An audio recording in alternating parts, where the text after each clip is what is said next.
हम औरतों को अपनी इज्जत करवाना आता ही नहीं। घर में थकी हारी स्नेहा ने कदम अभी रखा ही था कि बेटा तरुण उस पर चिल्लाने लगा, मम्मी आपको पता है कि मैं करेले की सब्जी नहीं खाता हूँ, फिर भी आपने मेरे लिए कुछ और नहीं बनाया। बहुत जोर से भूख लगी है। घर में फ्रूट्स भी आप नहीं रखती। एक तो कॉलेज में आज प्रोफेसर ने पका दिया और फिर थके हारे घर आओ तो कुछ मिलता ही नहीं। पीछे पीछे बेटी ताशी भी कमरे से बाहर आ गई। आज का दिन ही खराब है। एक तो क्लास टेस्ट अच्छा नहीं गया और आपने मेरे लिए सलाद भी काट कर नहीं रखा। आपको पता है कि मैं डाइटिंग पर हूँ। आपसे एक काम ढंग से नहीं होता। तरुण ने ताशी की बात का समर्थन किया। हाँ, पापा भी यही कहते हैं कि तुम्हारी मम्मी किसी काम की नहीं, एक भी काम ढंग से नहीं करती और रही सही कसर बच्चों की दादी ने पूरी कर दी। मेरा बेटा कभी गलत कह ही नहीं सकता। दो ही बच्चे हैं और उनकी भी जरूरतों का ख्याल नहीं रख पाती है। कितने दिनों से कह रही हूँ, मेरे घुटनों में बहुत दर्द है, ऑर्थो तेल ला दो। मेरा चश्मा टूट गया है, उसे बनवा दो। लेकिन तेरी माँ को फुर्सत ही कहाँ है। सुबह बाजार गई थी और अब लौटी है। उड़ाओ पैसे। मेरा बेटा दिन रात मेहनत करे और तुम आराम से शॉपिंग करो। दादी की बात सुनकर तरुण और ताशी भी मुस्कुराने लगे। ये देख स्नेहा को गुस्सा तो बहुत आया, लेकिन कुछ नहीं बोली। वो वैसे ही बहुत थकी थी। इन सबको बोलकर या डांटकर अपने आप को और थकाना नहीं चाहती थी। किचन में जाकर पानी पिया। फिर उसने अपने हैंडबैग से सासू जी का चश्मा निकाला और उनको दे दिया। शॉपिंग बैग से आर्थो तेल निकालकर उनके सामने रख दिया। फ्रूट्स निकाला और धोकर फ्रूट बास्केट में रख दिया। बाजार से लाई सब्जियां निकाली, बेटी के लिए सलाद काट कर उसे दे दिया और फिर कमरे में चली गई। जरा सा कुछ कहो नहीं, तुम्हारी मम्मी मुंह फुला लेती है। मेरा सामान लाकर कोई एहसान नहीं किया। मेरे बेटे की कमाई से ही लाई हो और यही सब पहले कर देती तो हम भी गुस्सा नहीं करते। फालतू में हम सबका दिमाग खराब कर दिया। कनिका जी अपनी झेप मिटाने के लिए भी स्नेहा को ही दोष दे रही थी। अभी तक आप समझ ही गए होंगे कि स्नेहा की क्या स्थिति है। अपने ही घर में शायद एक पंचिंग बैग जो आता मुक्का मार कर चला जाता।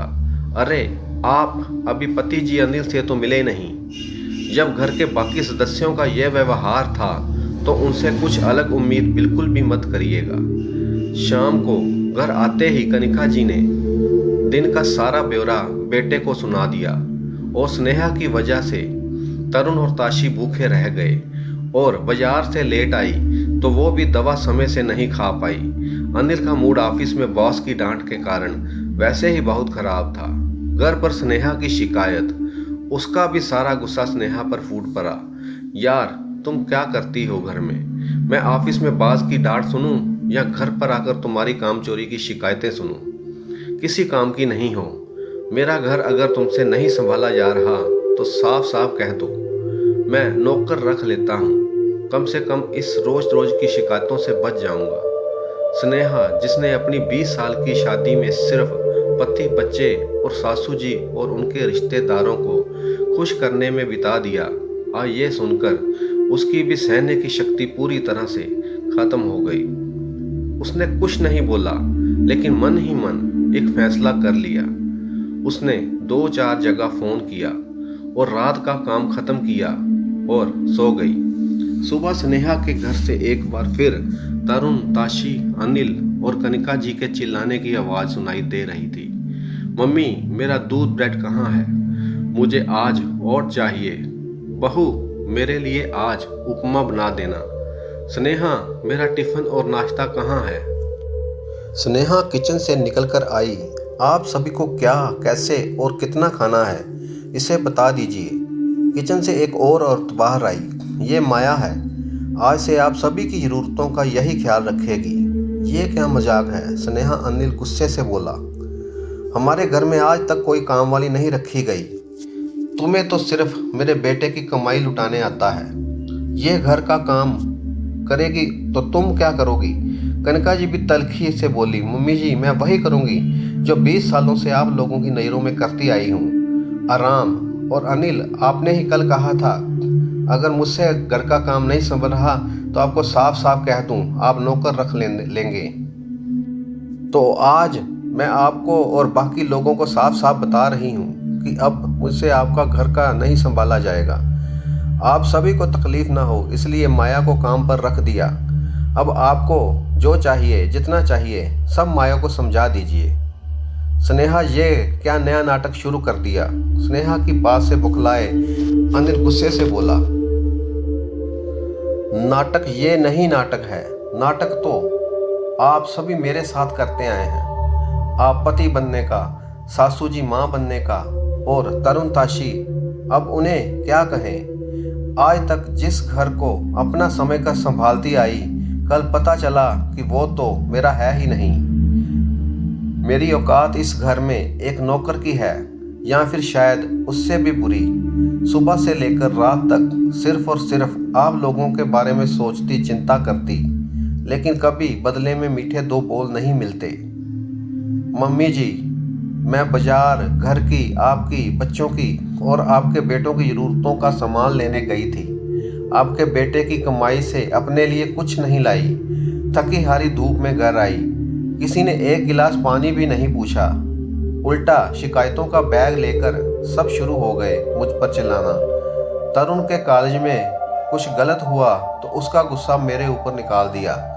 ताशी का पेपर खराब हुआ तो उसने भी अपना गुस्सा मुझ पर निकाल दिया।